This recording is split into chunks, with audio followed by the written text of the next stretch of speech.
चंदनपुर गांव हमेशा से अपनी शांति और हरी भरी फसलों के लिए जाना जाता था।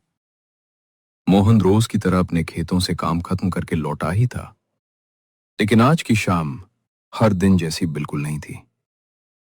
ढलते सूरज की छांव में छुपा था एक ऐसा काला सच जो पूरे गांव की नींद हमेशा के लिए उड़ाने वाला था। रामू, ओ रामू, जल्दी कर भाई, सूरज ढलने को आया है।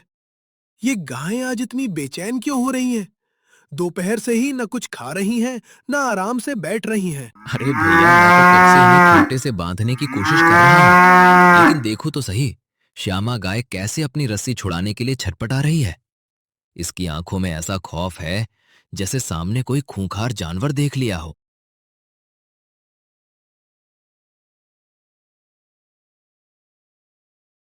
अरे अरे, शांत हो जा श्यामा, क्या हो गया तुझे? रामू, जरा ध्यान से देख तो जंगल की तरफ। ये कैसा धुआं उठ रहा है? क्या किसी ने सूखे खेतों में आग लगा दी है?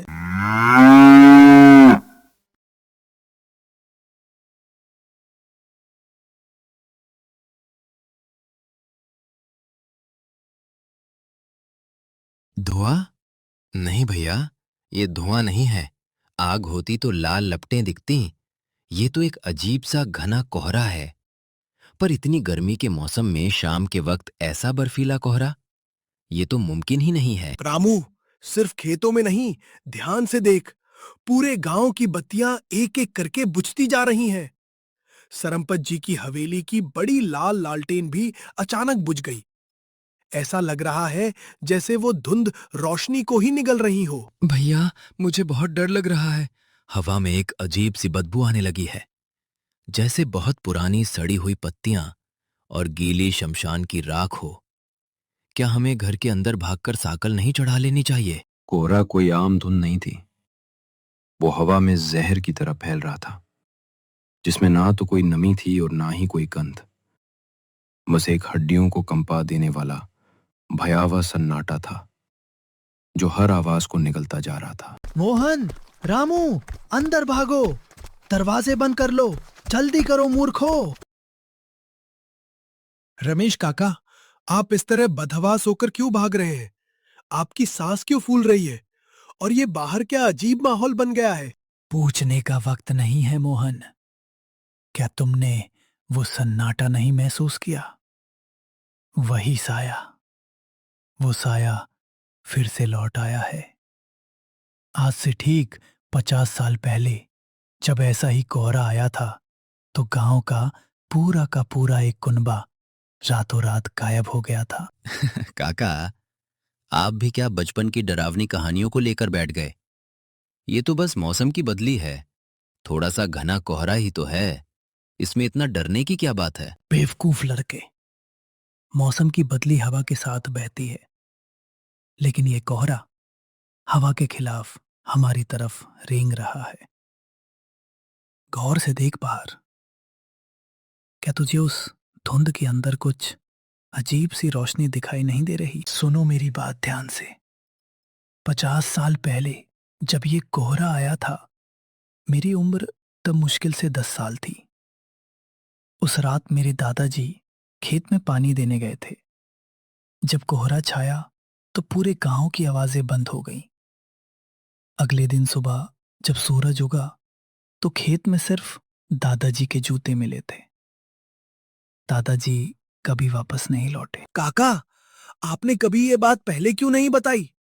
हम सब तो इसे सिर्फ गांव के बुजुर्गों की गढ़ी हुई मनगढ़ंत कहानी समझते थे।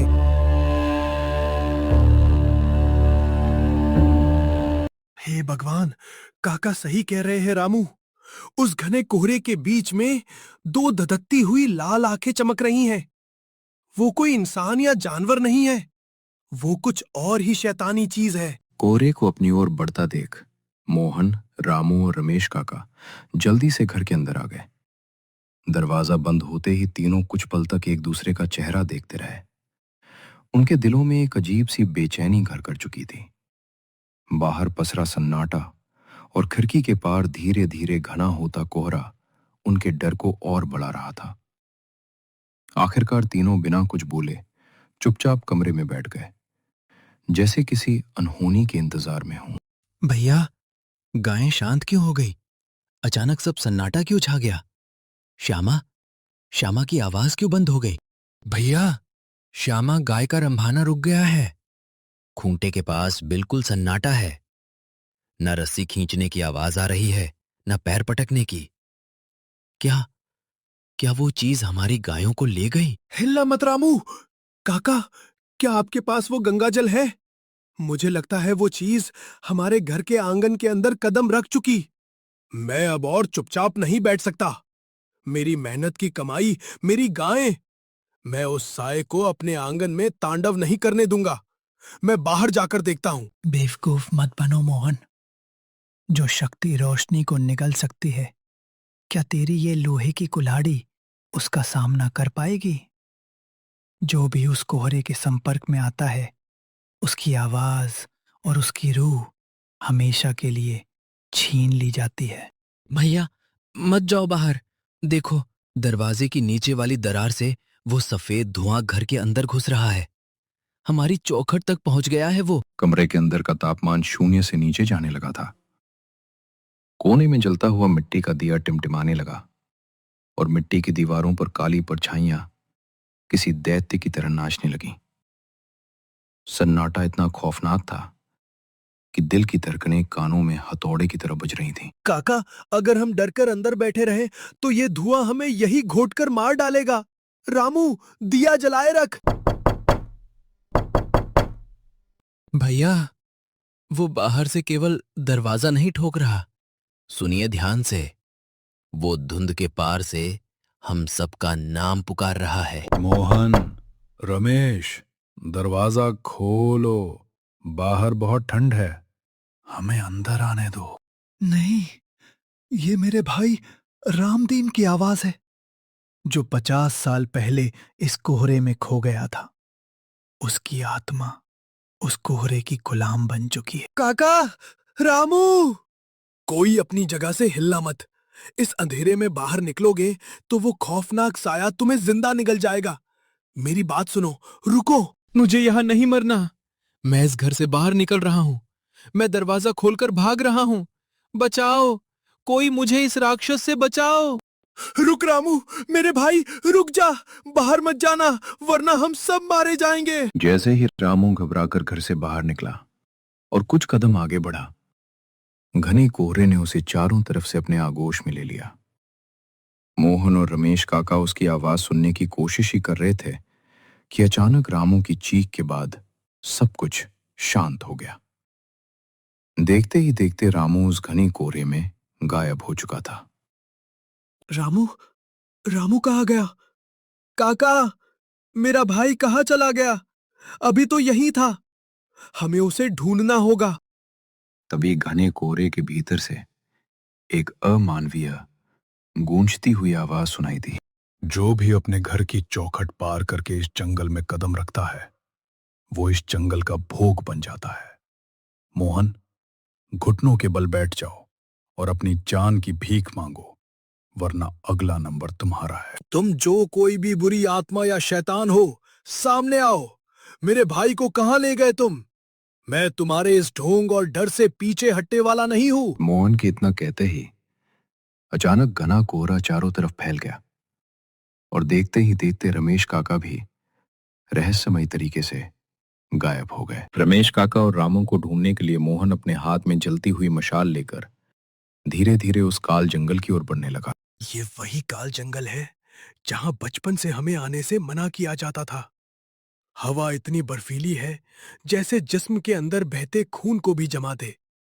और ये अजीब सी फुसफुसाहट, ये पेड़ों के पत्तों की खड़खड़ाहट नहीं है। ये तो हवा में रेंगती हुई किसी की तड़पती आवाज है। तभी अचानक घने जंगल के भीतर से एक रहस्यमयी और डरावनी आवाज गूंजी, जिसे सुनकर मोहन के कदम वहीं ठिठक गए। मोहन, मत आओ। वापस लौट जाओ। यहां केवल पुरानी हड्डियां और खामोशी बची है। तुम्हारी ये छोटी सी मशाल इस हजारों साल पुराने अंधेरे को नहीं मिटा सकती। ये ये तो रामू की आवाज जैसी लग रही है। रामू, तुम कहाँ हो भाई? क्या तुम होश खोकर इस जंगल के अंदर भाग आए हो? भैया, मुझे बचाओ। इस जंगल की विशाल जड़ों ने मुझे चारों तरफ से जकड़ लिया है। वे मेरी चमड़ी फाड़कर मेरा खून पी रही हैं। भैया मत आओ, यहां मौत नाच रही है। रामू, अपनी आवाज देते रहो, मैं तुम्हारे पास पहुंच रहा हूं। ये जंगल, ये कोई साधारण पेड़ पौधों का जंगल नहीं है। भगवान, यहाँ के पेड़ जिंदा हैं। जंगल के बिल्कुल बीचों बीच पहुंचते ही अचानक पूरा वातावरण ऐसा शांत हो गया मानो समय रुक गया हो। मोहन की मशाल का प्रकाश फड़फड़ाने लगा, जैसे वो भी उस अमानवीय अंधेरे के सामने अपनी अंतिम सांसें गिन रहा हो। रमेश काका, रामू, ये सब यहाँ इस पेड़ से लटके हुए हैं, पर पर ये मरे नहीं है। इनकी छाती अभी भी धड़क रही है और मुंह से धुआं निकल रहा है। मोहन, तुम बहुत देर से आए। इस प्राचीन जंगल की नरबली की प्रक्रिया अब पूरी हो चुकी है। कौन हो तुम?